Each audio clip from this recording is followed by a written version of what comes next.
My name is Sarah Costa, and before I dive into my ITI big project, I would like to introduce myself. So, like I said, I'm Sarah Cuesta. I live in Burbank, California with my amazing husband, and this is for my last master's course project, which is really exciting. So, what I'm going to be talking about is something I've been working on for the past 2.5 months, and I'm very proud of. I've learned a lot about it, and I'm really excited to share it with you. So my research topic is about project-based learning and how it affects English language learners in the elementary school classroom. I've made a list of questions that I want to address and a few little tips for me to stay on track. And I hope you enjoy. I find this to be a really exciting, interesting topic. So, like I said, how does project-based learning play a role in English language learners at the elementary school level?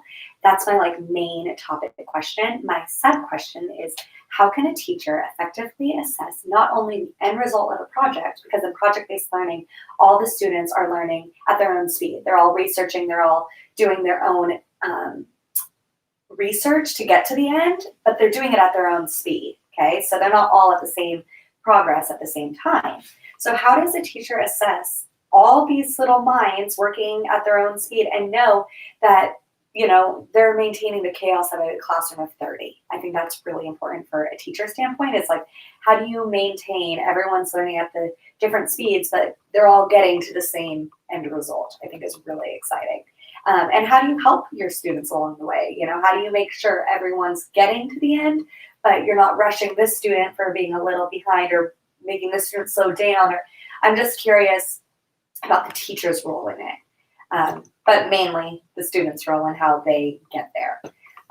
Why do I want to investigate this topic? I find it to be insanely important because I think back when I was a student and project-based learning, when you're hands-on, you're doing the research, it's about the outside world. It can be about anything really. And when you're in charge of the research and you're in charge of the questioning and you're in charge of getting the results, I think you just gain a bigger depth of the project in front of you, instead of your teacher saying, today we're going to tune into this page and we're going to learn about this thing. And you might not be interested and you might zone out and come back in. And, kids learn at their own pace. And I think that is so important to remember. Children learn at their own pace. And with project-based learning, you as a teacher are relinquishing the control of the classroom and allowing the students to pick a topic, learn about the topic, present the topic, all in their own way. And I think that is so important. I also have learned in past courses that English language learners are growing and growing and growing. And I want to be a teacher that really embraces and is able to help all of my students. And I believe that project-based learning takes away the traditional teacher role and allows the student to be more in control of their learning, and they will gain a deeper understanding of the content in front of them. It also allows the child to demonstrate the ability and capabilities of working independently instead of, like I said, me standing there saying this is how we're going to do it and what we're going to do. It allows the child, the student, to really take hold of what they're learning.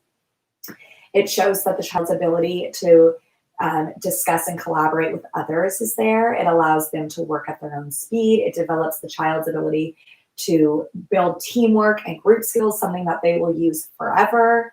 Project-based learning is a teaching method in which complex real-world problems are used as the vehicle to promote student learning of concepts and principles, as opposed to the direct presentation of facts and concepts. So they get to learn about the world around them. And I think let's just talk about English language learners, for them to be able to grasp new community, new teamwork, new livelihood of living in a world where it looks very different from maybe where they came from. This might make them more comfortable. This might push them, outside of their comfort zone, which I think is really, really exciting. So the next question that I would like to address is, how do you plan to find answers for the research questions? That brings me back to my methodology paper, where I found 30 articles, different articles. Some were scholarly articles, some were journals, some were papers written by professors.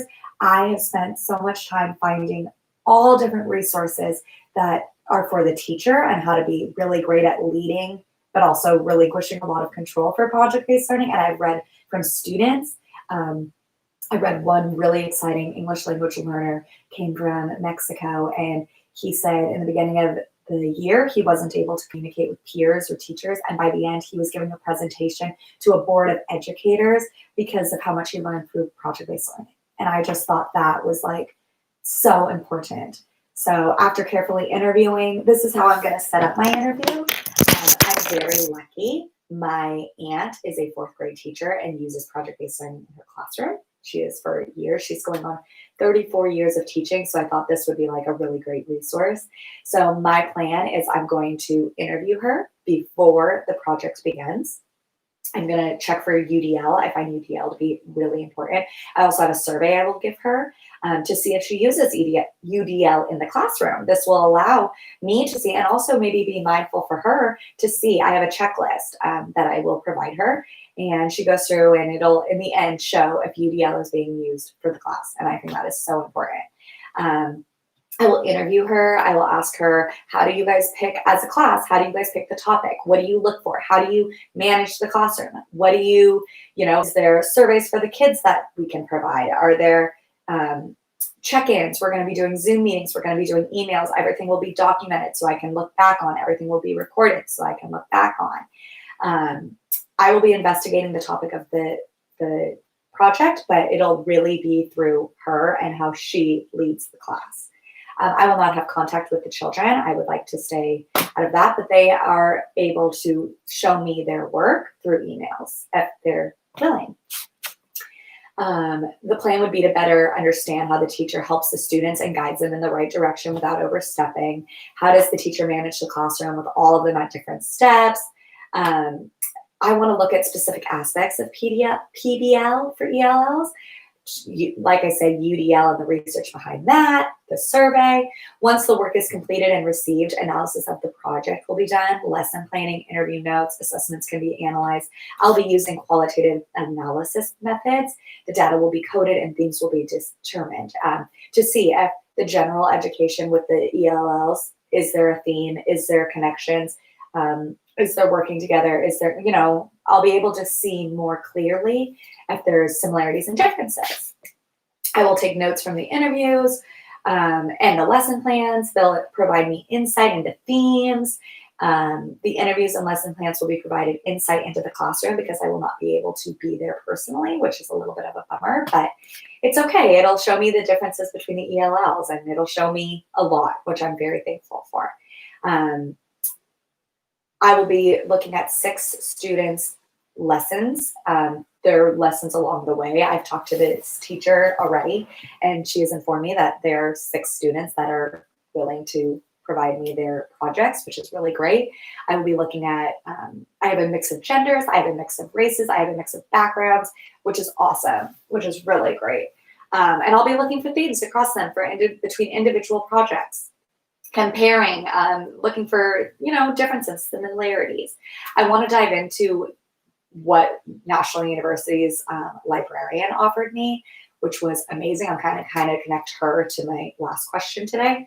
I have not spent a great deal of time on National University's library, I must say. I pop in, I ask a question, get my resources and leave. This project, which I've been working on almost 3 months, has allowed me greater insight on what they can provide and questions it's like a 24/7 resource, and they are a live person. It's not a robot, which is amazing.